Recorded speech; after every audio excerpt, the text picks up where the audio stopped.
The number of samples sent for testing till May 20th is 3354. The number of persons tested negative till 20th May is 3158.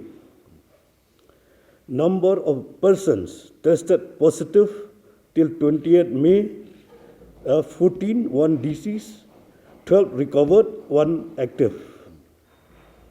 Number of test results awaited till 20th May is 182. The institutional quarantine till 20th May 467. The number of persons entrants outside Meghalaya contacted through IVRS is 3115.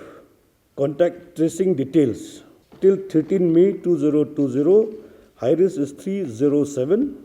Till 13 May 2020, low risk is 1106. Number of entrants from outside of Meghalaya till May 28th is 7100.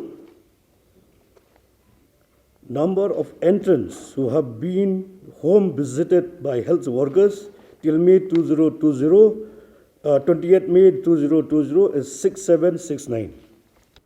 Ngin isu ya ki guidelines lani ki protocols na kabenta kine ki reu temen ki balan reu post nem sejrong ya kine ki protocols ngin pa sya ki deputy commissioners sya ki DMHO ki district medical health officer but naki pat kin sepenpoi sya kini ki nyau hajar teli tam kitu ki komiti ke bangila tau halaki jong ki snong bat kani ke komiti ka kam jong ka kalong ban let ban rung ha ka we pa ka we ka yen bat ru ban ye slok ban ye kren ban ajing mot ya kini ki reu rangba ki reu temen like no ka shlong agglomeration hakinong kendong ya ki dukan sya ki dukan ja ngila ai ko adat bagi disi kin sya like no da thọ ba cái này like nó